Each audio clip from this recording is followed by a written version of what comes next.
So there's two types of testers. Hi, everybody. And just kind of tag along with us. I'm actually just kind of having a teaching moment with Isaiah here, and we're replacing this plug-in behind us. But since he hasn't really done one with me, we're going through the steps of basically safety and what tools to use and what to do before you even start taking it apart. So anyway, so there's two different types of testers. This one, you turn on, it's green. As soon as you touch it to, say, one of the wires or to the front of the plug, if it's in the wall, if there's power there, it's going to start blinking red really fast, and it'll have a beeping noise. What do you mean if it's in the wall? If it's where it's actually supposed to be, so you can't touch the wire. Oh, so it won't do it now since it's out? No, I said you can test the wires, but if Yeah. it's in the wall and you can't test the wires, got it. either way, it still works to do it out here. As long as it's attached. Yeah, as long as it's all together. And no, because normally you would check the power before you pull it out. We kind of backtracked. We got past this spot and then decided to do the video. And so I've already got it pulled out, the cover off, but I will kind of go through all of that with it. So that is the number one. And these are very handy to have. I mean, honestly, anybody who owns a home or has a home probably should have one of these in their junk drawer even. And you can get these for $5 at Harbor Freight. You can go, me personally, like this one was from Lowe's. I think it was $10. I would recommend going with, probably a Lowe's or a Home Depot because they sell better quality. And, electricity is not something you want to go cheap on. But at least it'll tell you if the power's on or off. If you're calling your electrician and you're going, hey, I'm not sure if it's this, at least you can put this on it and go, no, I don't have power there.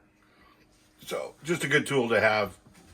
And is the old cliche, it could save your life. And I believe it could. So I actually have two of them in my bag. There's another one right here. Just another style. But I always, if this one's not going to work, then I want this one, or vice versa, because batteries go dead. And you don't want to get caught without. The other type, these ones have a diagram right on the top. So when you plug it in, it'll tell you if it's hooked up correctly and if it's working right. And then this particular one, you'll notice has a button on top, and it's for the GFI. So the excuse me, I've been over being sick for a long time, but I can't get rid of the cough. But I hear of that from a lot of people. So anyway, with this, once you get the power back on, or any GFI, you can go up, plug it in, push this button, and it should short out your GFI, and it'll tell you if the GFI is working properly. So you can push it, snap, power's off, these all go dead, unplug it, reset it, your GFI is working, whether it's in the kitchen, the bathroom, any GFI. But it also works as just plugging it in, and as I just asked Isaiah, if there's no lights on, what do you think that means? What does it mean? No power. No power, good job. And that is exactly. And we'll show you the lights and everything when we go back. So once you've established that the power is off, that there's nothing going through there, at that point is when you would normally take off the I don't even know where I put it, but the old cover. Thank you. It is up there. So, you got your normal cover that would be on there, flathead screwdriver in the middle, just taking it off. And then this one is old enough that it has just flathead screws in it. Most of them have Phillips today. This one does have a flat. So having both types of screwdrivers, if you're going to go over to do this, is very helpful. So you got the cover off, then you take these two screws out, and then you just pull it straight out, and it makes those wires straighten out, pop out, so you can see exactly where they're at. And the nice part is, the first thing I notice when I get here is there's only you know, the ground, the neutral, and the hot coming out here. There's not another set of wires. So this is the end of a link. So whether this is coming from the kitchen or whatnot, it's always kind of handy to know, you know, if something's not working past this, you know it's not coming from here because there's no more power leading off of this receptacle. So now this one's kind of a cool one. I was telling Isaiah, I was kind of happy to see what kind of receptacles in here because this is an old school one. And as you can see in looking at the new and the old, the new has screws on this side and this one doesn't. So a lot of people look at it and go, okay, so how do I get that out of there? And I say that because I remember saying it the first time Mike found one. And it's, you have a little screwdriver like this, and you just have it in your bag or anywhere where you can get to it, and you stick it in and you push down right in that little slot right there. And the screw, and they are a joke because these things have been in here for probably 20 years or more. So you just got to keep working the hole. And this is very important when you don't have a lot of wire in here. So you know that you have to save as much wire as you can.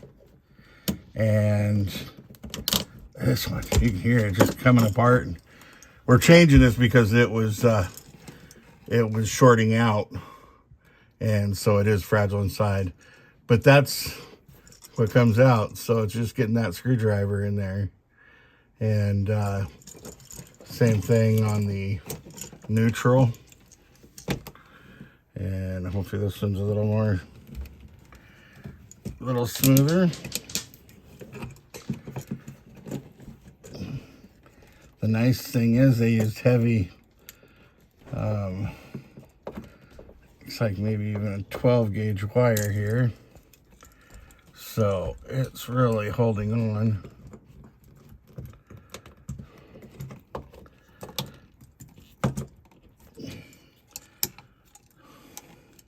Okay, well, I was going to show the next step anyway.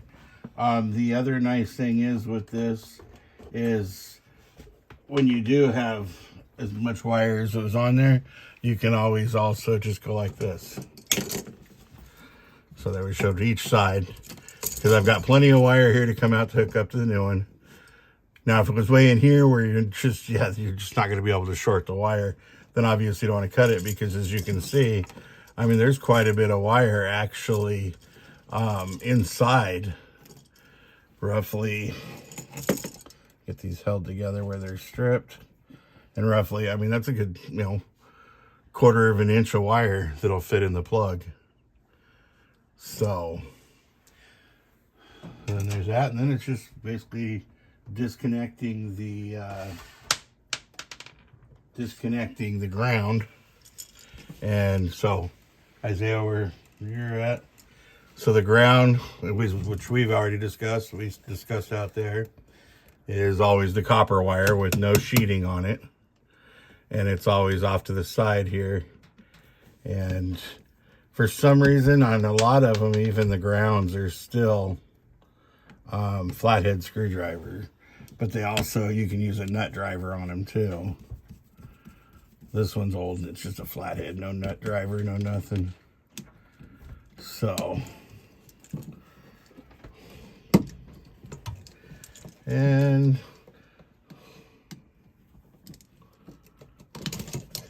voila, that's it. And that brings that one out.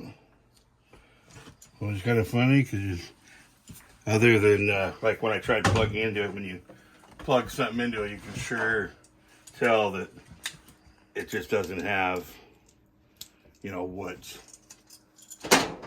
a new plug has. I mean, I really got to push that in. It's nice and tight, and that one's just worn out, and it's just done. It's ready to quit. All right, guys, we're gonna take a little break. That was kind of let's just call part 1 for how to check for power and how to remove the receptacle. When we come back shortly, we'll do I guess a part 2 showing how to put the new one back in and just how to test it and make sure that it's working properly. So thank you. I look forward to seeing you.